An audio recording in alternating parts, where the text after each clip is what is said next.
मेहनत इतनी खामोशी से करो कि आपकी सफलता शोर मचाए। दोस्तों, आज मैं डीएमई ट्रेनिंग एकेडमी में सभी का तहे दिल से बहुत बहुत धन्यवाद करता हूं, बहुत बहुत स्वागत करता हूं। सभी अपने घर में बहुत ही ज़बरदस्त होंगे, बहुत ही एक्साइटेड होंगे, पावरफुल होंगे, एनर्जेटिक होंगे। दोस्तों, आज जो मैं टॉपिक्स की बात बता रहा हूं, क्या होता है कि ट्रेडिंग करने का जो समय होता है वो 9:15 से 3:30 का होता है। जो दोस्तों इंट्राडे करते हैं, जो डेली ट्रेडिंग करते हैं, आज मैं उनके लिए कुछ गाइडेंस लेके आया हूं। दोस्तों, हमेशा ट्रेडिंग करते टाइम में मार्केट हमेशा 9:15 बजे स्टार्ट होता है, तो आप लोगों को ध्यान में रखना है कि जैसे ही मार्केट स्टार्ट हो, तो मार्केट जब भी स्टार्ट होता है तो 9:15 बजे आपको ट्रेडिंग नहीं करनी है।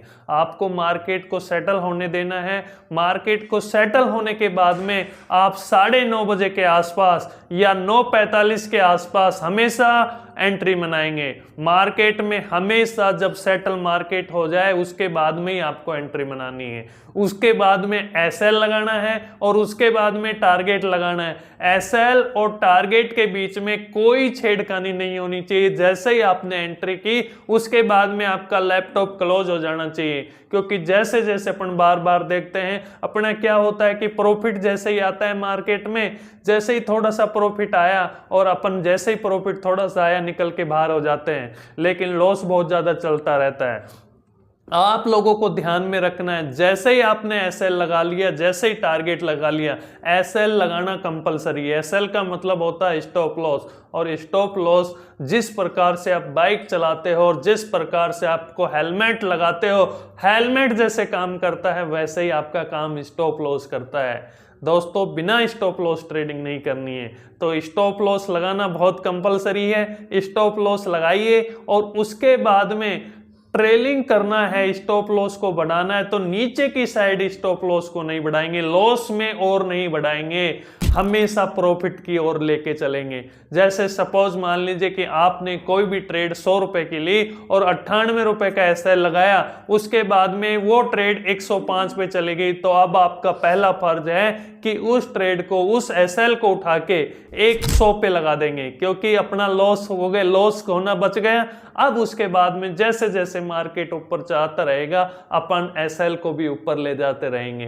दोस्तों, सबसे पहले पॉइंट ये देखना है। उसके बाद में जैसे ही आपने एंट्री बनाई, उसके बाद में एसएल लगाया, अब टारगेट लगाया, अब मार्केट को क्लोज कर दीजिएगा। मार्केट को बीच में नहीं देखने का है, क्योंकि हमारी जो ह्यूमन साइकोलॉजी होती है वो हमसे कुछ करवाने का काम करती है। हमारा क्या होता है, हमें बचपन से सिखाया गया है हमें हारना नहीं है, और मार्केट के साथ अगर लड़ोगे तो यार कहां से जीतोगे। हारना नहीं है तो सही है, लेकिन आप मार्केट में गलत एंट्री ले गए तो अपने आप को गलत मानो। देखो, मार्केट में या तो उंगली काटनी पड़ेगी, यदि आप उंगली भी नहीं काटोगे तो फिर हाथ कटवाना पड़ेगा, और यदि हाथ नहीं कटवा सकते तो फिर पूरा शरीर भी कटवाना पड़ेगा। तो सावधान हो जाइए। सबसे बेस्ट है इस मार्केट में प्रॉफिट लेना इतना इंपॉर्टेंट नहीं है जितना लॉस लेना इंपॉर्टेंट है। लॉस अगर सीमित हो गया तो दोस्तों प्रॉफिट अपने आप ही बन जाएगा। अपने को प्रोसीजर पे फॉलो करना है, प्रॉफिट को फॉलो नहीं करना है।